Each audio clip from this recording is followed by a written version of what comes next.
কি অবস্থা সবার? আশা করি ভালো আছেন। তো যারা আমার এই সিরিজটা কন্টিনিউয়াসলি দেখছেন, তো থ্যাংক ইউ দেখার জন্যে। জানি রেগুলার ভিডিও আর দেই না, দেওয়ার মোটিভেশন পাই না আসলে কারণ তেমন ভিউজ হয় না যে পরিমাণ এফোর্ট দেই। সো যখন ইচ্ছা হয় শখ জায়গায় তখন ভিডিও দিই।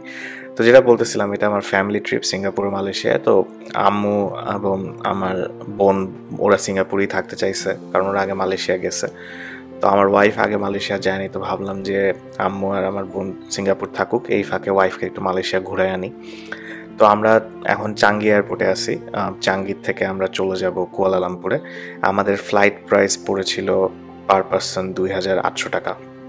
এগেন আমি আগের ভিডিওতে যা বলছি এখানে তাও বলতেছি, কমেন্টে এখন অনেকে দৌড়ায় আসবেন এত কমে কেমনে পাইছেন, আমরা তো এত কমে পাই না। আমি ট্রাভেল করছিলাম 2023 সালে, তখন ডলার প্রাইস কম ছিল, সো এয়ার প্রাইসও কম আসতো। এখন ডেফিনেটলি ফ্লাইট প্রাইস আরও বাড়ছে, বাট তাও আপনি যদি আগে ভাগে কাটেন আপনি অনেক কমে পাবেন, কারণ মালয়েশিয়া সিঙ্গাপুরের অনেক ফ্লাইট আছে এবং অনেক রেগুলার ফ্লাইট আছে। আপনি যদি আগে ভাগে টাইমলি কাটতে পারেন আপনি ডেফিনেটলি অনেক কম প্রাইসে টিকিট কাটতে পারবেন। তো আমরা গেছিলাম এয়ার এশিয়াতে, স্ট্যান্ডার্ড ফ্লাইট। এই ফ্লাইটগুলোর ব্যাপার হচ্ছে আপনি একদম পুরো বাজেট ফ্লাইট, কিছুই পাবেন না, লাগেজ টাগেজ কিছুই পাবেন না। যদি আপনি লাগেজ অ্যাড করেন, মিল অ্যাড করেন, তাহলে আপনার এক্সট্রা টাকা দিতে হবে। তো ফার্স্ট অফ অল মিল নেওয়ার প্রশ্নই আসে না, কারণ যাইতে 25 মিনিট লাগে, একদম ধরে ধরে 25 মিনিট। দেখেন ভিডিও শুরু করছি, চলে আসছি মালয়েশিয়া। তো মালয়েশিয়া দুইটা এয়ারপোর্ট আছে, একটা হচ্ছে কুয়ালালামপুর ইন্টারন্যাশনাল এয়ারপোর্ট 1 আর একটা 2। সো একটা এয়ারপোর্ট একটু ছোটো, একটা এয়ারপোর্ট একটু বড়। সো একটাকে ওরা একটা ডোমেস্টিকের মতো একটু ট্রিট করে, আরেকটা মোটামুটি ইন্টারন্যাশনাল এয়ারপোর্ট। তো আমরা এখানে এসেই মালয়েশিয়ান ভার্সন অফ 7-Eleven পেয়ে গেলাম। তো অনেক ক্ষুধার্ত ছিলাম, কারণ সিঙ্গাপুরের ফ্লাইট একদম সকালে ছিল। তো আমরা ভোরের ফ্লাইট নিছি যাতে আমরা প্রপারলি, মানে টাইম স্বল্পতা, মালয়েশিয়া পুরো ঘুরে দেখতে 2-3 মাস চলে যায়, তো যত শর্টে যত কিছু কভার করতে পারি। তো এসে এখানেই ব্রেকফাস্ট করে নিলাম, সব কিছু খুব রিজনেবল ছিল। দুইজন 700-800 টাকার মধ্যে মনে হয় এমন খাওয়া খাইছি যে লাঞ্চও করা লাগবে না। সো এখানে এসেই যেটা ভালো লাগলো সেটা হচ্ছে আপনার ট্যাক্সি এবং উবার ভাড়ায় খুব বেশি একটা ডিফারেন্স নাই। ট্যাক্সি এখানে সরকার দ্বারা পরিচালিত, মানে এয়ারপোর্ট থেকে। সো আপনার টিকিট কেটে আপনার ডেস্টিনেশন বলতে হয় এবং ট্যাক্সি চলে আসে। এবং দেখলাম যে আমি সব জায়গায় যেই আগে চেক করে নিই যে উবারে সাধারণত কম আসে, কারণ ট্যাক্সি সাধারণত গলা কাটা দাম রাখে। বাট এখানে দেখলাম খুব বেশি ডিফারেন্স নাই। এয়ারপোর্টগুলা আমাদের শহরের মতো না, আমাদের শহরে যেটা হয় ঢাকা এয়ারপোর্ট একদম শহরের মাঝখানে। সো ইউজুয়ালি কুয়ালালামপুরের এয়ারপোর্ট বা সিঙ্গাপুর এয়ারপোর্ট, ইনফ্যাক্ট বেশিরভাগ উন্নত দেশের এয়ারপোর্টই মেইন শহর থেকে অনেক দূরে হয়। সো এয়ারপোর্ট বেশ দূরেই ছিল। আমার এগেন প্রাইসটা এক্স্যাক্টলি মনে নাই, আমি লিঙ্কে দিয়ে দিব বা কমেন্টে দিয়ে দিব যে কীরকম প্রাইস ছিল ট্যাক্সি ভাড়া আর কি। তো আমরা চলে আসছি কুয়ালালামপুরে। আমাদের হোটেলটা খুব ভালো লোকেশনে নিয়েছিলাম। হোটেলটা বেসিক্যালি একটা সার্ভিসড অ্যাপার্টমেন্ট। তো কুয়ালালামপুরে এটা খুব কমন, মানে এখানে হোটেলের চেয়ে এরকম সার্ভিসড অ্যাপার্টমেন্ট বেশি। আমাদেরটা ছিল হচ্ছে ফেস সুইটস। আমি পার ডের কস্ট যেটা বলবো সেটা এগেন তখন ছিল 2,500 টাকা। এখানে একটা রুফটপ পুলও আছে, লোকেশনটা খুবই ভালো, কেএলসিসির একদম পাশে, 5 মিনিট লাগে হেঁটে যাইতে, এবং মেট্রো টেট্রো বাস স্টেশনও একদম কাছে। এই পুরো অ্যাপার্টমেন্ট আমি একদিনের জন্য নিয়েছিলাম মাত্র 2,500 টাকায়। 57 ফ্লোর ছিল, 57। সো ভিউগুলো অসাধারণ ছিল। কুয়ালালামপুরে এরকম আপনি আগোডায় সার্চ দিয়ে অনেকগুলো এরকম পাবেন। আমি 2019 সালেও এসেছিলাম, তখনও এরকম একটা 40 তলা অ্যাপার্টমেন্টে পুরো ফ্যামিলি নিয়েছিলাম, ওইটাও এরকমই প্রাইস ছিল। সো খুবই সুন্দর অ্যাপার্টমেন্ট। আপনি যদি নিজে রান্না করে খেতে চান সেই রান্না টান্না সব ফ্যাসিলিটি আছে।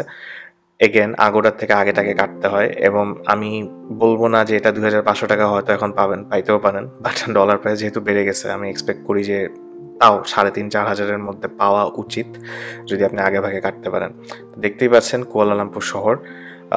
কুয়ালালামপুর নিয়ে একটা কথা বলবো, আমি যতবারই গেছি যেটা আমার একটা কমপ্লেন কুয়ালালামপুরের ওয়েদার, সেটা হচ্ছে বেশ ভ্যাপসা গরম। যেই টার্মটা আমরা ইউজ করি বাংলাদেশে, এখানে প্রচুর ভ্যাপসা গরম। সো ওই রকমভাবে আপনি আউটফিট চুজ করে নেবেন, কারণ প্রচুর হাঁসফাঁস লাগবে, অস্বস্তি লাগবে। কুয়ালালামপুরের এটা একটু খারাপ দিক, এইটা আমি দুবাইতেও ফেস করছি এইরকম ওয়েদার। বাট এগেন কুয়ালালামপুর খুবই অ্যাফোর্ডেবল এবং আধুনিক শহর যেটা বলে সেটার ব্লেন্ডটা খুবই সুন্দর। তো এটা হচ্ছে আমাদের হোটেলের সার্ভিস অ্যাপার্টমেন্টের আউটলুক, দেখতেই পাচ্ছেন খুবই সুন্দর।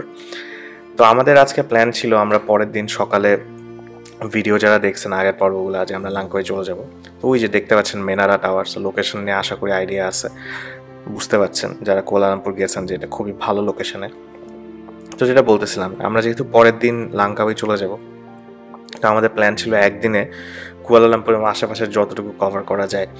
তো আমাদের প্ল্যান হইলো যে ফার্স্টে আমরা চলে যাই গেন্টিংয়ে। গেন্টিং কুয়ালালামপুর থেকে সবচেয়ে কাছাকাছি একটা পপুলার ট্যুরিস্ট অ্যাট্রাকশন। এখানে ক্যাসিনো, তারপরে আপনার প্লে আর্কেড, শপিং মল এবং পাহাড়ি এলাকা অনেক সুন্দর। সো আমরা যেটা দেখলাম যে গেন্টিং যাওয়ার সবচেয়ে অ্যাফোর্ডেবল হয়ে হচ্ছে বাসে। তো ওই বাস স্টপ পর্যন্ত যাওয়ার জন্য আমাদের এখান থেকে একটা মেট্রো নিয়ে নিলাম। মেট্রোর ভাড়া বেশি পড়ে নাই, আমার যত মনে পড়ে যে মনে হয় 15 বা 20 রিঙ্গিত ছিল, যেটা বাংলাদেশি টাকায় কত, বেশি না, কনভার্সনটা ভুলে গেছি। তো হ্যাঁ, খুবই সস্তা ছিল, খুবই অ্যাফোর্ডেবল ছিল। মেট্রোতে গেলে জ্যাম অ্যাভয়েড করা যায়, ফাস্টেস্ট রুট। তো আমাদের যেহেতু সময় স্বল্পতা, তো আমরা মেট্রো আমাদের ডিরেক্ট বাস স্টপে নিয়ে যাবে, এক ফ্লোর নেমেই আমরা বাস পাবো। বাস আপনি অনলাইনে টিকিট কেটে ফেলতে পারেন বা ওখানে যে টিকিট স্ট্যান্ডে যেও কাটতে পারেন, বিভিন্ন রেটে আছে। এবং সাধারণত উইকেন্ডে 1 ঘন্টা ডিলেতে ছাড়ে, নর্মাল উইকডেতে 30 মিনিট বা 45 মিনিট পর পরই এসি বাস গেন্টিংয়ের থাকে। যাইতে 1.5 ঘন্টা মতো সময় লাগে, 1.5-2 ঘন্টা, ডিপেন্ড করে রাস্তার জ্যামের ওপর। তো আমরা ভাবলাম যে ওখানে যেই টিকিট কাটি, যেটা অ্যাফোর্ডেবল লাগবে। তো আমরা এই যে চলে আসছি, নিচে দেখতেছেন যে বাসগুলো দাঁড়ায় আছে। এটাই মূলত কুয়ালালামপুরের মেইন বাস স্টপ। এখান থেকে আমাদের গাবতলী বাস স্টপের মতো, এখান থেকেই মূলত অন্যান্য শহরে বাস টাস ছেড়ে যায়। তো আমরা দেখলাম নেক্সট অ্যাভেলেবল বাস এটা, মাত্র 10 মিনিটে। দেখতেই পাচ্ছেন বাসের কোয়ালিটি বেশ ভালো ছিল। এগেন প্রাইসটা আমি বলে দিব আপনাদেরকে, কমেন্ট বক্সে দিয়ে দিব। এটা রিসর্ট ওয়ার্ল্ডের বাস, 1 ঘন্টা পর পর ছাড়ে। তো আমরা উঠে গেলাম, দেখলাম বাস মোটামুটি ফাঁকা, তেমন রাশ নাই। তো যদি আপনি উবার বা ট্যাক্সি নেন সেক্ষেত্রে ভাড়া কিন্তু 10 গুণ বেশি পড়বে, কারণ অনেক দূরে। ধরতে পারেন যে আমাদের ঢাকা থেকে গাজীপুর বা আরও দূর বলবো, টাঙ্গাইল বলতে পারেন। সো এর চেয়ে বাস নিয়ে নিলে অনেক সস্তা হয়। বাসগুলো ভালোই, 3 সিটার ছিল, অনেক লেগ স্পেস। তো বাসে উঠে গেলাম, বাসে উঠে শহর দেখতে দেখতে যাচ্ছি। এগেন 1.5-2 ঘন্টা সময় লাগে। রাস্তাঘাট বেশ ভালো, কোনো ঝাঁকি টাকি পাই নাই। মালয়েশিয়া আমি আগেও একবার আসছি, ওইবারও গেন্টিং গেছিলাম। তো ওইবার ওয়েদারটা আর একটু বেটার ছিল, ফুল সানি ছিল। এবার একটু ক্লাউডি হয়ে আছে, সো এটা নিয়ে একটু ভয় আছি, কারণ গেন্টিং পাহাড়ি এলাকা, নিচেই যদি এরকম ক্লাউডি থাকে, গেন্টিংয়ে আরও ক্লাউডি থাকবে, বৃষ্টি না হইলেই হয়। তো গেন্টিংয়ে এখানে বিভিন্ন ধরনের অ্যাট্রাকশন থাকে। কুয়ালালামপুর বা মালয়েশিয়াবাসী যেটা করে, ওরা গেন্টিংয়ে যে উইকেন্ডে থাকে, আমাদের যেমন গাজীপুরের রিসর্ট, ওদের হচ্ছে গেন্টিংয়ের রিসর্ট। ওরা উইকেন্ডে যে ওখানে অনেক ধরনের রিসর্ট আছে পাহাড়ে পাহাড়ে, ওখানে থাকে। আবার যাদের ক্যাসিনো অ্যাডিকশান আছে, গ্যামলিং ট্যামলিং করে, তারা গেন্টিংয়ে যে হাজার হাজার টাকা উড়ায় ফেলে। আবার অনেকে কুয়ালালামপুরের যারা, যদিও ওদের কুয়ালালামপুরে 2টা মেজর শপিং মল আছে, প্যাভিলিয়ন আর KLCC, বাট অনেকে এই গেন্টিংয়ে যেও শপিং টপিং করে। আর গেন্টিং আরেকটা পপুলার জায়গা হচ্ছে বাচ্চাদের জন্য, ফ্যামিলিরা ওখানে আর্কেডে ওদেরকে নিয়ে যায়। তো এটা হচ্ছে গেন্টিং বাস স্টপ, দেখতেই পাচ্ছেন। এখানে ম্যাক্সিমাম টাইম কাউন্টারে কেউ থাকে না, বাট পাশে অটোমেটিক টিকিট মেশিন আছে। তো যেটা আমি অ্যাডভাইস দিব, ওখানে নামার সাথে সাথে ফার্স্ট যে কাজটা করবেন, রিটার্ন টিকিট কেটে ফেলবেন। কারণ গেন্টিংয়ে একটা পর্যায় পর্যন্ত রাত 9:30 বা 10টার পর আর কোনো বাস থাকে না। এটা পার হয়ে গেলে কিন্তু আপনাকে ট্যাক্সি বা উবারে আসতে হবে, দাম পড়বে 10 গুণ। এবং ফেরার টিকিট আপনি কাটার পর ওই অনুযায়ী আপনি আপনার গেন্টিং ট্রিপ প্ল্যান করবেন যে কতক্ষণ লাগবে। তো এই স্টপ থেকে আপনি যদি গেন্টিংয়ের একদম টপ চলে যেতে চান, সেক্ষেত্রে গাড়ি যারা চালায় আসে, তার গাড়ির রোড করা আছে, ওই গাড়ি চালাই যেতে পারে। আর আরেকটা ওয়ে হচ্ছে কেবল কার। এগেন যেটা বলছিলাম যে আমি লাস্ট টাইম যখন আসছিলাম তখন সানি ছিল, সো ভিউজ আরও বেটার ছিল, বাট স্টিল এই কেবল কারটা অনেক স্মুথ। এবং ভাড়া এগেন আমি ভুলে গেছি, আপনি অনলাইন থেকে কেটে নিতে পারেন। অনেকে আগে পারচেস করে, কোনো দরকার নেই, অনেক ফ্রিকোয়েন্ট ওখানে যে টিকিট কাউন্টারেই কাটতে পারবেন। আমি প্রাইস কমেন্ট বক্সে দিয়ে দিব, বা স্ক্রিনে আমি যখন ভিডিও এডিট করবো আমি রিসার্চ করে আপনাদেরকে লিখে দিব যে এখন কারেন্ট প্রাইস কত। তো ওই যে দূরে দেখতে পাচ্ছেন মানে গেন্টিংয়ের ফুল ভিউ পয়েন্ট। তো কেবল কারগুলো বেশ স্পেশাস, সাধারণত 4 থেকে 6 জন ধরে। সো 4 থেকে 6 জন হইলে এক কেবল কারেই উঠতে পারবেন। টিকিট কাটতে হয়, এখানে টিকিট প্রাইস বলে দেবো। যে নিচে দেখতে পাচ্ছেন মূল গেন্টিংয়ের এরিয়া, এগুলো হচ্ছে আর্কেড, বিভিন্ন প্লে জোন, অ্যান্ড গেন্টিংয়েও 2 ভাগ আছে কেবল কারের। প্রথম ভাগ যেটা সেটা থামে হচ্ছে চিনসুই টেম্পলে। তো দেখতেই পাচ্ছেন প্রচুর মেঘ, ভিউ অত ভালো না দেখে। আর চিনসুই সম্ভবত দুপুর 3টা বা 4টায় বন্ধ হয়ে যায়, সো আমরা যখন গেছি তখন বন্ধ হয়ে গেছে। তো গতবার চিনসুই যাওয়া হয়েছিল, এবার চিনসুই যাওয়া হয় না। একটা টেম্পলের মতো, ওইটায় অনেকে যাইতে পারেন, খারাপ না, ভালো ভিউ পয়েন্ট আছে চিনসুই থেকে। এবং চিনসুইর পাশে একটা বুদ্ধ মূর্তি আছে এবং একটা ওপেন স্পেস আছে, ওই জায়গা থেকে গেন্টিংয়ের খুব সুন্দর ভিউ পাওয়া যায়। আমার ইনস্টাগ্রামের ছবি টবি দেখতে পারবেন আগের। তো ওই জায়গার জন্য চিনসুই যাইতে পারেন। সেকেন্ড লেয়ারে হচ্ছে মেইন গেন্টিংয়ের যে ডেস্টিনেশন, সেটা হচ্ছে play zone, arcade, shopping mall, সেটা হচ্ছে সেকেন্ড লেয়ারে। আপনি টিকিট কাটলে আপনার একদম উপর পর্যন্তই মানে ওই এক টিকিটে কভার হয়ে যাবে, রিটার্ন সহ। সো এগেন এখানে এসে অনেক কিছু করা আছে, সবার জন্যই কিছু না কিছু আছে। সো এটা আপনার ওপর, আপনি কি করতে চান। এখানের সেটিং প্রচুর মানে কালারফুল, সো যার যেটা ভালো লাগে করতে। অনেক খাওয়ার ফুড আউটলেট অপশনও আছে, শপিংয়ের জায়গা আছে। তো এগেন আপনি ডিসাইড করবেন কি করবেন ডিপেন্ডিং অন আপনার ফেরার টিকিট কখন, কারণ বাস মিস করলে কিন্তু ঝামেলায় পড়ে যাবেন। তো এটা হচ্ছে একটা ইনডোর প্লে জোন। আমি যতদূর জানি এটা মালয়েশিয়ার বিগেস্ট ইনডোর প্লে জোন। তো এখানে রোলার কোস্টার থেকে শুরু করে অনেক কিছু আছে, যে কারণে বাচ্চারা অনেক পছন্দ করে, যেটা গেন্টিংয়ের মূল অ্যাট্রাকশনগুলোর একটা। সো ফ্যামিলি নিয়ে যারা আসছেন, তাদের বাচ্চা কাচ্চা নিয়ে যারা আসছেন, তাদের জন্য গেন্টিং খুব ভালো একটা অপশন হতে পারে, বাচ্চারা খুব এনজয় করবে।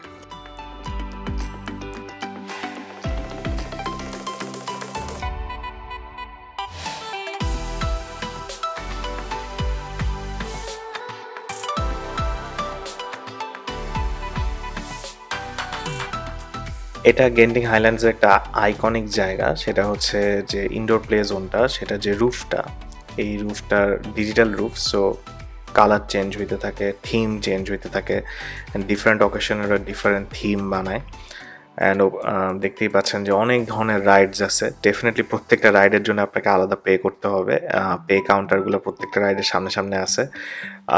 অ্যাডভাইজেবল হবে হচ্ছে একটা স্মার্ট কার্ড নিয়ে আসা, কারণ ম্যাক্সিমাম জায়গায় দেখলাম আমরা ক্যাশের চেয়ে আস্তে আস্তে ক্যাশলেস সোসাইটির দিকে যাচ্ছে, স্পেশালি কোভিডের পর থেকে।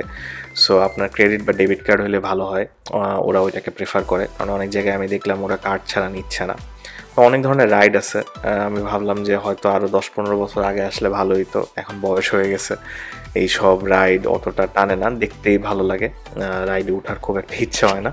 তো জায়গাটার নাম হচ্ছে স্কাইট্রোপলিস, বাট এটা মূলত ওই যে গেন্টিং হাইল্যান্ডের ভিতরের যে থিম পার্ক।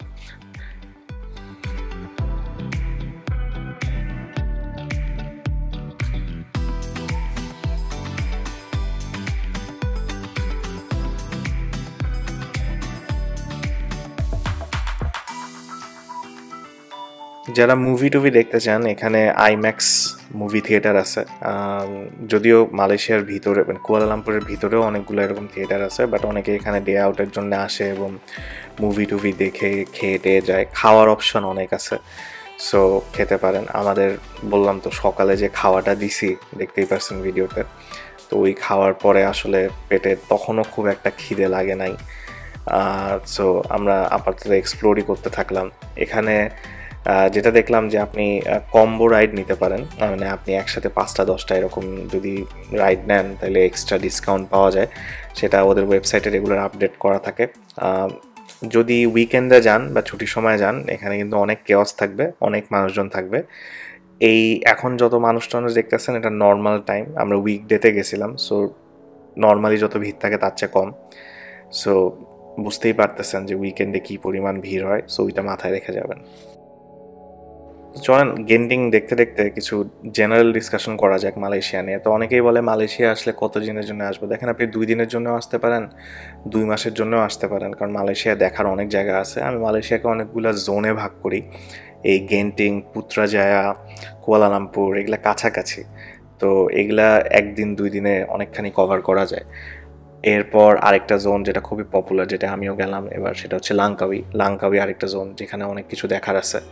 এরপর আরেকটা জোন হচ্ছে আপনার একটু রিমোট আইল্যান্ডগুলো, যেটা অতটা পপুলার না, যেটা আমরা অনেকেই জানে না, সেটা হচ্ছে পারহেনথিয়ান আইল্যান্ডস। তারপরে হচ্ছে আপনার আরও অনেক ধরনের সাবা আইল্যান্ডে মালদ্বীপসের মতো ওয়াটার ভিলা আছে, যেটা অনেকে জানি না, আমিও জানতাম না অনেকদিন আগে। সো নেক্সট টাইম মালয়েশিয়া গেলে এই জায়গাগুলো যাওয়ার ইচ্ছা আছে। এরপরে ওখানে একটা কোলমার নামে জায়গা আছে যেখানে গতবার গেছিলাম, এটা একটা মডেল ইউরোপিয়ান ভিলেজ। ফ্রান্সের কোলমার নামক একটা জায়গা আছে, ওই জায়গাটাকে ওরা রেপ্লিকেট করছে, কৃত্রিমভাবে বানাইছে। এছাড়া মালয়েশিয়াতে আরও অনেক ডিফারেন্ট জোন আছে। সো মালয়েশিয়াতে দেখার অনেক জায়গা আছে।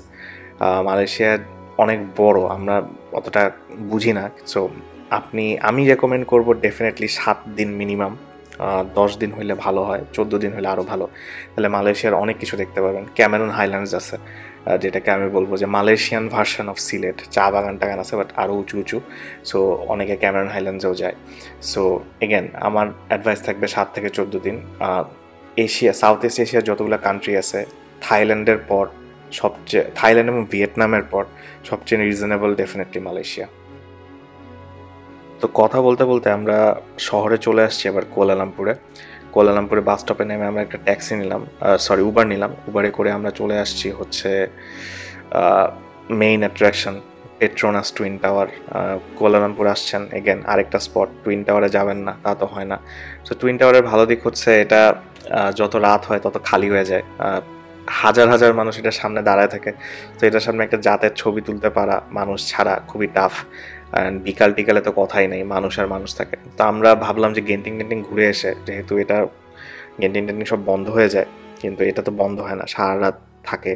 সো আমরা এখানে রাতে আসলাম। রাতে আসলে একটা সুবিধা হচ্ছে কুয়ালালামপুরের এই জায়গাটায় আসলে আপনি একটা বাংলাদেশের একটু ফিল পাবেন। আপনি কক্সবাজার বা যে কোনো জায়গায় গেলে যে আপনাদেরকে টোকাই বা ফটোগ্রাফাররা ধরে যে ছবি তুলে দিই, ভাইয়া ছবি তুলে দিই, এখানেও ব্যাপারটা ওই রকম। আপনি যাবেন, আপনার সামনে এক গাদা ফটোগ্রাফার আসবে যে তুলে দিই, এটা তুলে দিই, ওটা তুলে দিই। জীবনেও এদের সাথে ছবি তুলবেন না, এক গাদা দাম রাখে। এর চেয়ে আপনার হাতের ক্যামেরাই ভালো। ওরা দেখায় যে ওদের কাছে এক্সট্রা কাঁচ আছে যেটা দিয়ে ছবি তুললে আপনার পুরা টাওয়ারটা আসে। ওরা যেটা করে, ওরা কাঁচ দিয়ে তেমন কিছুই করে না, ওরা খালি ওয়াইড অ্যাঙ্গেলে ধরে। সেটা আপনার ফোনেই আছে, আপনার ফোনের ওপর ভরসা রাখেন, আপনার ফোন দিয়ে আপনি ভালো ছবি তুলতে পারবেন টাইমার দিয়ে। সো ওদের খপ্পরে পড়বেন না, ওরা কিন্তু অনেক টাকা চার্জ করে এবং ওরা বুঝে যে আপনি ট্যুরিস্ট। তো কিছু পাইতে হলে কিছু হারাইতে হয়। সো ওইখানে বেশি সময় কাটাইতে যে আমরা আমাদের অ্যাপার্টমেন্টে এসে দেখি পুল ক্লোজ হয়ে গেছে ওই দিনের জন্য। তো ভাবলাম যে পরের দিন সকালে পুলে যাব। তো এসে দেখলাম যে রুমে স্মার্ট টিভিতে নেটফ্লিক্স সব কিছু আছে। তো রাতে নেটফ্লিক্স দেখতে দেখতে ঘুমায় গেলাম। তো পরের দিন সকালে উঠে আমরা আগের দিনই নিচে গেছিলাম, নিচে যেয়ে দেখি একটা 7-Eleven আছে, আর কি লাগে। পুরো ব্রেকফাস্ট 200 টাকার মধ্যে হয়ে গেল। 2টা স্যান্ডউইচ আর একটা চকলেট মুজ নিয়ে আসলাম। খেয়েই পুলের দিকে দৌড় দিলাম, কারণ চেক আউট করে লাঙ্কাউইয়ের ফ্লাইট ধরতে হবে। কিন্তু যেটা বললাম, ভাগ্য খারাপ যাচ্ছে। যে দেখলাম যে আজকে পুল ক্লোজড ফর মেনটেনেন্স।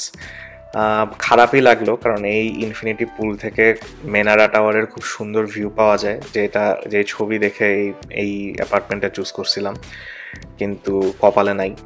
যাই হোক, তো একটা গুছায় এখন এয়ারপোর্টের দিকে যাইতে হবে, কারণ লাঙ্কাউইয়ের ফ্লাইট ধরতে হবে। তো আমরা যে এয়ারপোর্টে আসছি ওই এয়ারপোর্টে এই ফ্লাইট না, এটা আরেকটা এয়ারপোর্টে, যেটা বললাম যে ডোমেস্টিকের জন্য ওদের আলাদা একটা এয়ারপোর্ট আছে, সেটাও শহর থেকে অনেক দূরে। তো আমরা ভাবলাম যে আস্তে ধীরে যাইতে থাকি, কারণ আমাদের এখান থেকে ডিরেক্ট কোনো বাস বা ট্রান্সপোর্ট এখানে নাই ওই এয়ারপোর্ট পর্যন্ত। যেটা শুনলাম যে ওরা মেট্রোর কাজ করতেছে, একটা মেট্রো রেলের কাজ করতেছে ওই এয়ারপোর্ট পর্যন্ত, বাট যেটা এখনও কমপ্লিট হয় নাই। তা আমরা ভাবলাম যে KLCCর ভিতর দিয়ে যাই। তো এটা হচ্ছে 2টা শপিং মল আছে মালয়েশিয়াতে। 2019-এ 2টাতে ভালো করে ঘুরছিলাম। একটা হচ্ছে KLCC, সুরিয়া KLCC, আর একটা হচ্ছে প্যাভিলিয়নটা আর একটু বেশি পশ, বেশি ব্র্যান্ডের দোকান। সুরিয়া KLCCতে অনেক কিছু আছে, ধরতে পারেন ওদের দেশের যমুনা ফিউচার পার্ক আর বসুন্ধরা সিটি। তো আমরা ওই KLCCর থেকে মেট্রো ধরে আমরা চলে যাব হচ্ছে এয়ারপোর্ট টার্মিনালে। সেখান থেকে বাস বা ট্যাক্সি আছে। তো আমরা ওখানে গেলাম, যেয়ে দেখলাম যে বাস টাইমিং অনেক পরে। সো আমরা যদি বাসটা নেই তাহলে ফ্লাইটটা মিস হওয়ার চান্স আছে। সো দেখলাম ট্যাক্সি ভাড়া বাসের চেয়ে ডেফিনেটলি 3 গুণ বেশি। বাট এগেন ওই যেটা বলছিলাম আসার সময়, যে গভর্নমেন্ট দ্বারা অপারেটেড ফিক্সড রেট ট্যাক্সি। তো আমরা এরকম একটা ফিক্সড রেট ট্যাক্সি নিলাম। দেখলাম উবার আর এই ট্যাক্সি ভাড়া খুব বেশি ডিফারেন্স নাই। তো চলে আসলাম ডোমেস্টিক এয়ারপোর্টে। এই এয়ারপোর্টে একটা দুঃস্মৃতি আছে আমার। 2019-এও আমি লাঙ্কাউইয়ের ফ্লাইট কাটছিলাম। আমি বোর্ডিং টাইমের 15 মিনিট পরে আসছিলাম। ওইবারও ট্যাক্সি নিয়ে আসছিলাম, ফ্যামিলি নিয়ে আসছিলাম। 15 মিনিট ডিলে করে আসছিলাম, যে কারণে আমাকে প্লেনে উঠতে দেওয়া হয় নাই এবং আমি এবং আমার পুরো ফ্যামিলি লাঙ্কাউই যাইতে পারি নাই। কিন্তু আমি যখন এয়ারলাইন্সের লোকজনের সাথে আর্গু করতেছিলাম যে আমাকে পরের ফ্লাইটে তুলে দেন, বা আমি তো এখনও দেখতেছি ফ্লাইটটা ছাড়ে নাই, তা তো ডোমেস্টিক ফ্লাইট, আমাকে চাইলেই আপনি তুলতে পারেন, তো যে পাইলট ছিল সে পারমিশন দেয়নি আমাদেরকে উঠার। এখন যেই খারাপ স্মৃতির কথা বলবো সেটা হচ্ছে আমি পাসপোর্ট জমা দিছিলাম, ওরা আমার বাংলাদেশি পাসপোর্ট দেখে জানাইছে পাইলটকে, এবং পাইলট দেয় নাই। কিন্তু আমার 2 মিনিট পরই একটা অস্ট্রেলিয়ান বা আমেরিকান, আমি এক্স্যাক্ট মনে নেই, পাসপোর্টের কালারটা ভুলে গেছি, সে আসছিল সেম ফ্লাইটের জন্যে এবং সেও পাসপোর্ট জমা দিছে। সে কিন্তু আমার 2 মিনিট পরে আসছে, কিন্তু তাকে ঠিকই ফ্লাই করতে দেওয়া হয়েছিল লাঙ্কাউইতে। সো বর্ণবাদিতার যে ব্যাপারটা সেটা আমি হাতে নাতে দেখছিলাম ওই দিন। আমার এই সবুজ পাসপোর্টের কারণে আমি এবং আমার ফ্যামিলিকে উঠতে দেওয়া হয় নাই, কিন্তু আমার পরে এসে একটা ডোমেস্টিক ফ্লাইটে অস্ট্রেলিয়ান বা আমেরিকান যে ট্যুরিস্ট ছিল উনি তার পাসপোর্ট দেখায় উঠে গেছিল, এবং পুরো ডিসিশনটা নিয়েছিল পাইলট, এবং ম্যানেজারও সেটা বুঝছে এবং সে খুব ভাব দেখাইছে আমাদের সাথে। কিন্তু যাই হোক, এখন কষ্টের কথা না বলি। সো এখন আমরা যে এয়ারপোর্টে আসলাম, এখান থেকেও কিছু ইন্টারন্যাশনাল ফ্লাইট ছাড়ে, তো আমরা লাঙ্কাউইতে আসলাম। যেটা বলবো, লাঙ্কাউয়ের এই ফ্লাইটটা আমার লাইফের ওয়ান অফ দ্য ওয়ার্স্ট ফ্লাইটের একটা, কারণ এটা প্রচুর টার্বুলেন্স হয়। মধ্যে কয়েকবার আমি আর আমার ওয়াইফ ভাবছি এবার এই যাত্রা শেষ।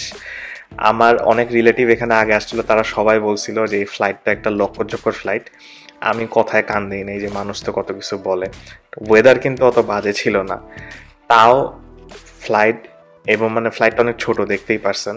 আমরা এখন লাঙ্কা এয়ারপোর্টে চলে আসছি, তো আকাশে এত লক্ষ্যচক্কর দিছে, অনেকবার এমনভাবে ডিপ করছে টার্বুলেন্সে, আমার মনে হয়েছে এই বুঝি ফ্লাইট ক্র্যাশ করলো। আমার অনেক ফ্লাইং এক্সপিরিয়েন্স আছে, যারা চ্যানেল দেখছেন তারা তো জানেনি। সো আমার অনেকেরই যে ফ্লাইটের ভয় থাকে, টেক অফে অনেকেরই ভয় থাকে টার্বুলেন্সে, আমার সেটা কখনোই হয় নাই। অনেক টার্বুলেন্স অনেক কিছুই ফেস করছি, কখনোই ভয় পাইনি। বাট এইবার জেনুইনলি আমার মনে হয়েছিল যে এইবার মনে হয় আমি ক্র্যাশ করতে যাব। তো আমি না, প্যাসেঞ্জার যারা বাকিরা ছিল তারাও বেশ ভয় পাইছে। সো জানি না এটা কি খুব কমন নাকি, কারণ যেই রিলেটিভ গেছিল উনিও সেম কথা বলছে, উনিও এক্সপিরিয়েন্স করছে। তো আমরা চলে আসছি লাঙ্কাউই। আমাদের ফ্লাইট প্রাইস পড়ছিল হচ্ছে 2200 টাকা। এগেন আমরা অনেক আগে টিকিট কাটছিলাম, সো এখন ফ্লাইট প্রাইস উঠানামা করতে পারে। লাঙ্কাউয়ের অনেক রেগুলার ফ্লাইট আছে, আমি 6-7 হাজার টাকার ফ্লাইটও দেখছি। তো এখানে এসে যেই ধরাটা খাইছি সেটা হচ্ছে, এসে দেখি এখানে মানুষ আর মানুষ। তো আমি আশেপাশে জিজ্ঞেস করলাম এত মানুষ হওয়ার কারণ কি, এত মানুষ তো হওয়ার কথা না। পরে শুনলাম এখানে লিমা ফেস্টিভ্যাল হচ্ছে। আমার আগের পর্বগুলো যারা দেখছেন, আমি লিমা নিয়ে অনেক কিছু বলছি। লিমা হচ্ছে একটা অ্যাভিয়েশন ফেস্টিভ্যাল, যে কারণে এক গাদা ট্যুরিস্ট এবং সরকারের মানুষজন, আর্মির মানুষজন আসছে। সো আগের পর্বগুলো আশা করি দেখছেন লাঙ্কাউইতে আমাদের অভিজ্ঞতা কেমন। সো সামনে আরও পর্ব আসতেছে, আমরা আবার সিঙ্গাপুর ব্যাক করব আমার ফ্যামিলির সাথে, দেখা করে আবার সিঙ্গাপুর ঘুরে টুরে বাংলাদেশে ব্যাক করব। তো আশা করি সেই পর্বের জন্য সাথে থাকবেন, পাশে থাকবেন। আমার চ্যানেলটি সাবস্ক্রাইব করে ফেলুন, লাইক কমেন্ট দিয়ে পাশে থাকবেন। ইনস্টাগ্রামে জয়েন হয়ে যান, ফেসবুকে জয়েন হয়ে যান, আমাকে কমেন্টে জানান আপনারা কী জানতে চান। অ্যান্ড আমার চ্যানেলটা গ্রো করতে হেল্প করুন, তাহলে আমি ভিডিও রেগুলারলি বানানোর হয়তো একটু মোটিভেশন পাবো। সবাই ভালো থাকবেন, সুস্থ থাকবেন, দেখা হবে আগামী পর্বে।